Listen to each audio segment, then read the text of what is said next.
प्रेरणा स्रोत के श्रोतागणों, प्रेरणा स्रोत में आपका बहुत बहुत स्वागत है। आज बहुत दिनों के बाद मिलन हो रहा है, तो कुछ महत्वपूर्ण बातों पर हम गौर करेंगे। आज हम सबसे पहले प्रकृति के बारे में बात करते हैं। प्रश्न उठता है कि प्रकृति होती क्या है। प्रकृति का संबंध ब्रह्मांड से है। ब्रह्मांड की जो रचना है, जिसको हम यूनिवर्स कहते हैं, वो अनेक आकाश गंगाओं से मिलकर के ब्रह्मांड बना है। आकाश गंगाएं गैलेक्सीज, और आकाश गंगाएं क्या हैं, गैलेक्सीज क्या हैं।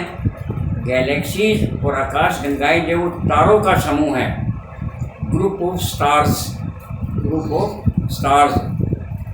और जो ग्रुप ऑफ स्टार्स है, आकाश गंगाएं हैं, हमारी अपनी भी आकाश गंगा है, जिसमें सूर्य एक तारा है और सूर्य के चारों तरफ घूमने वाले जो प्लैनेट्स हैं वो सौर मंडल के ग्रह कहलाते हैं। सबसे पहला ग्रह बुध है, उसके बाद शुक्र है, उसके बाद तीसरा ग्रह पृथ्वी है, चौथा ग्रह मंगल ग्रह है।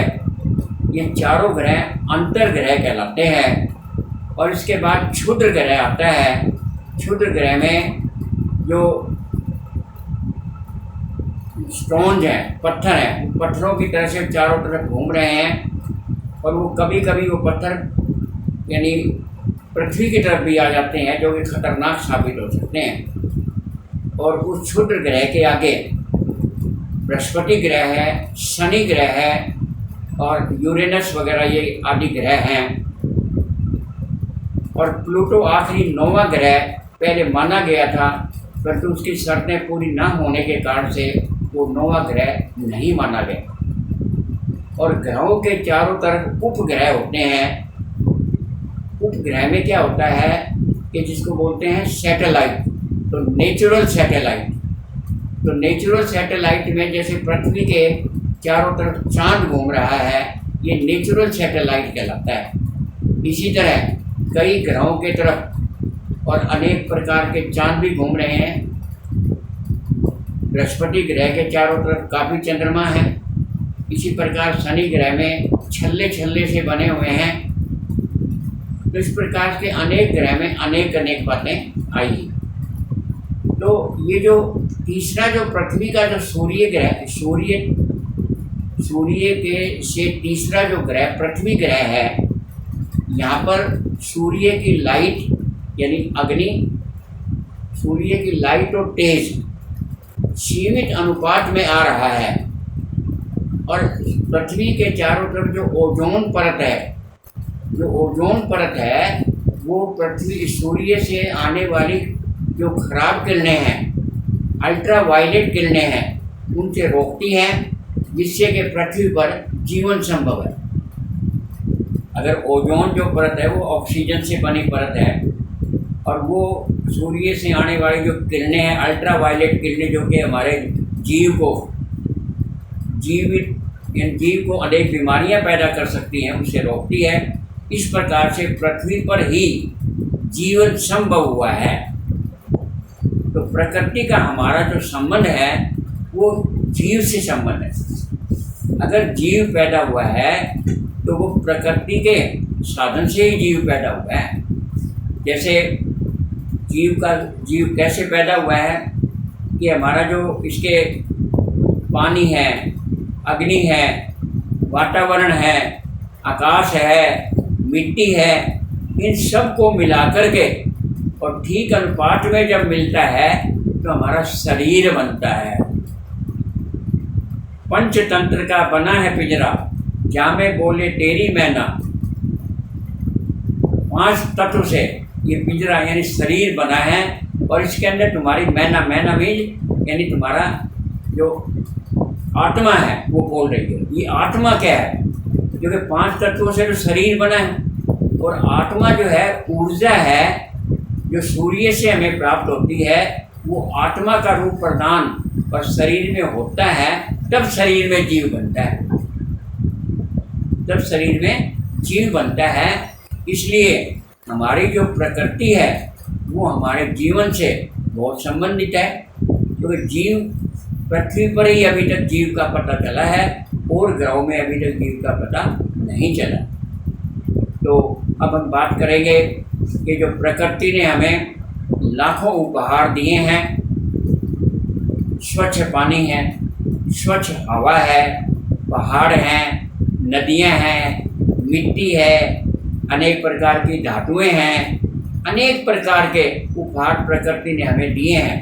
इनको हम प्राकृतिक उपहार कहेंगे, परंतु अपनी सुविधाओं के लिए विज्ञान के द्वारा हमने इन उपहारों का हरण किया है, नाश किया है।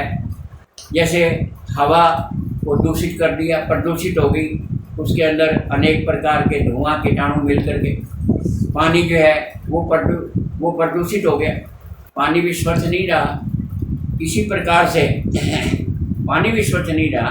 इसी प्रकार से जो वातावरण है, क्योंकि वातावरण के अंदर अनेक प्रकार की बातें क्या है, जैसे वनों को यानी वन नष्ट हो गए हैं, पहाड़ डरा रहे हैं, पहाड़ों पर हमें नदियां निकाल यानी पहाड़ों पर हमें सड़कें निकाल दी है, डैम बना दिए हैं, पहाड़ डरा रहे हैं, तो हम प्रकृति के साथ छेड़छाड़ कर रहे हैं। तो इसीलिए प्रकृति, अगर हम प्रकृति को पालन करेंगे, वन नष्ट हो रहे हैं, अरे वनों के बिना प्रकृति कैसे संभव है? वन ऑक्सीजन लेते हैं, कार्बन डाई देते हैं, तो वनों के बिना वो कैसे संभव है? तो इसी प्रकार से हम कह सकते हैं कि अगर हम प्रकृति की रक्षा करेंगे तो प्रकृति हमारी रक्षा करेगी, और अगर हम प्रकृति को नष्ट कर देंगे तो प्रकृति हमें नष्ट कर देगी। इसी प्रकार से जो प्रकृति के बारे में जो हमने बातें की हैं, वो सारी बातें मैंने बताने का प्रयास किया है। और वो कहते भी हैं कि मैं कौन हूँ? मैं शरीर नहीं हूँ, मैं आत्मा हूँ। मृत्यु जो होती है वो शरीर की होती है, आत्मा की नहीं होती है। आत्मा तो मृत्यु ऐसे जीव की कभी होती ही नहीं है, वो यादों के रूप में हमेशा हमारे साथ रहता है। आज राम भी जिंदा है, क्योंकि अपने अच्छे कर्मों के कारण से हम उनको याद कर रहे हैं। आज रावण भी जिंदा है, उसके बुरे कर्मों के कारण से हम उसकी बुराई कर रहे हैं। तो जीव की कभी मृत्यु होती नहीं है, जीव हमेशा यादों के रूप में हमेशा हमारे साथ रहता है। इस प्रकार हमने आज प्रकृति के बारे में कई बातें की हैं। तो प्रकृति से छेड़छाड़ करेंगे तो हमारी जो प्रकृति जो हमारे को नष्ट कर देगी। इफ वी नष्ट द नेचर विल नष्ट us. If we spoil the nature will spoil us.